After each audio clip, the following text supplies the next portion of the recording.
اللهم صل وسلم وبارك على سيدنا محمد. مرحبا بكم البنات، ان شاء الله دايما نلقاكم لاباس وبصحة وعافية. جبت لكم اليوم اسهل غدا ممكن تعملوها في هذا رمضان، سهلة خلاص وبسيطة وما هيش مكلفة ابدا. راح نشوفوا مع بعضنا المكونات تاع هذه الوصفة. نحتاج هنا صدر دجاج، عندي حبة بصل وسنة ثوم، عندي حبة فلفل قطعتهم كامل خشين كما شفتوا، عندي حبة طماطم قطعتها كيما هكا ونحولها هذيك الزريعة اللي فيها الماء، عندي شوية معدنوس. بالنسبة للتوابل عندي الملح، الكركم، زنجبيل، دابل أحمر، دابل كروية، عندي كمون، وعندي شوية زينة حمراء، عندي هريسة، وعندي طماطم، وعندي مطارد، وشوية مايس كخطوة اختيارية إذا حبيتوا تستغنوا عليها عادي، وطبعا الزيت. في كسرونة ولا حتى في مقلاة حطيت شوية زيت ورايحة نبدأ نطيب الدجاج. أول حاجة حطيت البصل والثوم، كيما شفتوا البصل قطعوه خشين شوية، متقطعوشو رقيق. رايح نحط غير البصل والثوم فقط، أما الفلفل رايح نخليه من بعد. كي هاك نقلبو تقريبا 2 هذاك البصل، رايح نحط عليه صدر دجاج كامل قطعته نصوات صغيرة. تقدروا ديروا حتى نصف صدر دجاج إذا كانت الدجاج تاعكم كبيرة. بالنسبة لي أنا الدجاجة تاعي صغيرة فدرت صدر كامل. رايحة نخلط هذيك الدجاج مع البصل تقليبة واحدة فقط حتى يتبدل اللون تاعو. طبعا النار تكون متوسطة، ما تكونش قوية أو ما تكونش قليلة، ونضغطوه بهذيك البخار يرجع عليه ويتسيب لنا السوائل، على خاطر نحنا نحبوا هذيك السوائل يطيب فيها، يعني ماناش راح نطيبوه كشغل دجاج مشوي.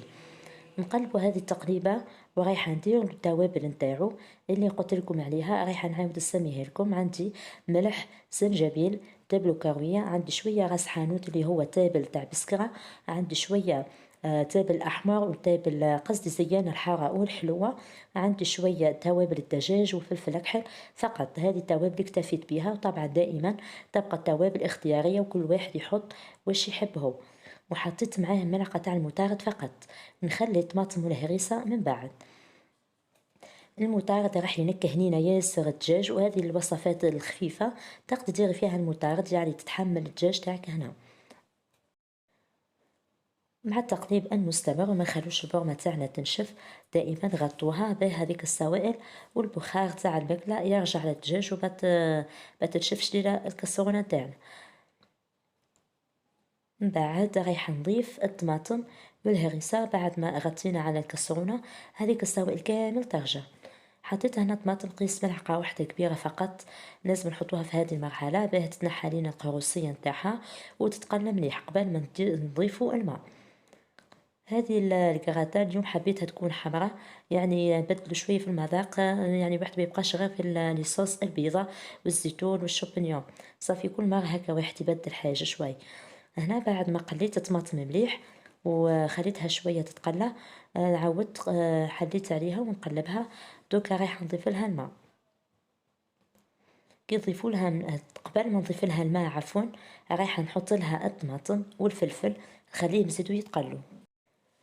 قلت لكم الطماطم نحولها هذيك الزريعة اللي فيها الماء، وماذا بيك بتكون كعب هكا يابسة شوي. بالنسبة للفلفل ماهوش حار خلاص وتقدروا تستغلوا ليه، بصح يعطيكم مذاق ما شاء الله. لهنا راح نزيد نخليه بيتقلوا شوية الطماطم والفلفل، باه كي نحط الماء ما نحسهمش كأنهم طايبين في الماء. شوفوا بعد ما تقلت البرمة مليح، كل ما تخلي البرمة تاعك تتقلى تطلق السوائل وهذاك الدجاج يطيب على الاخر. دوكا رايحة نضيف لهم شوية تاع الماء، خاطر انا نحتاج هذاك لاصوص باه تجينا الكراطة تاعنا ما تكونش ناشفة. وحطيت لها هكا مقدار كبير من المعدنوس، انا نحب المعدنوس فدائما نحب نكثر منه. بالنسبة للمايس رايحة نحطه من بعد كما رايحين تشوفوا. دوكا رايحة نخليها تطيب على نار متوسطة وبعد نشوفوا مع بعضنا كيفاش كانت. لهنا بعد ما طابت الدجاج تاعنا طاب خلاص، ولازم يرجع ينشف شوي هذاك الصوص، ما تخلوهاش ميها خلاص. حطيت هنا المايس صفيت من هذاك الماء تاعو، راح ندير تقليبه فقط ونطفي عليه ونخلي هذاك الدجاج يبرد خلاص ما بين ما نقلي بطاطا رونديلات ونوجدهم. ودوك تشوفوا معايا في المونتاج تاع الطبق هذا. دوكا رايحين نحضرو مع بعضنا صلصة الجبن أو صوص فرماج.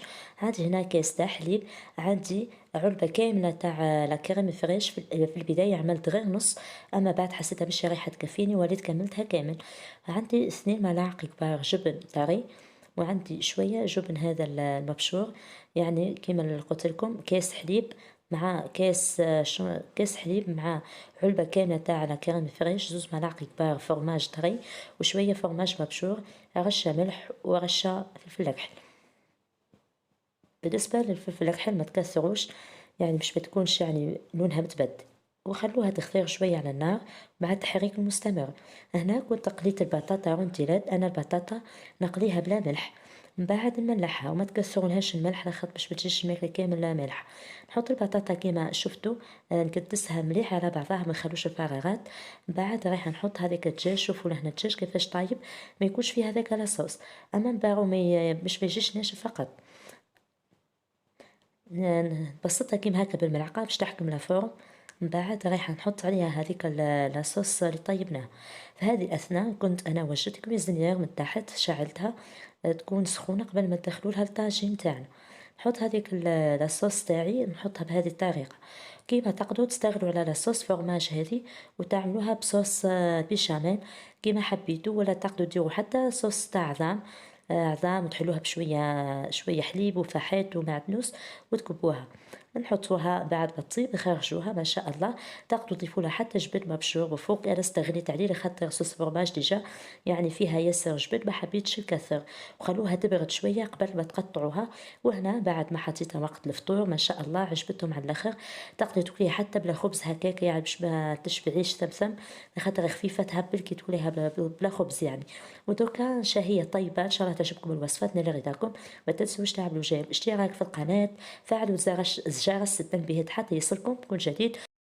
وتوا ما بقى لي إلا نقول لكم إن شاء الله ربي يتقبل منا الصيام والأعمال، نخليكم بالألف في رعاية الله وحفظه. باي باي.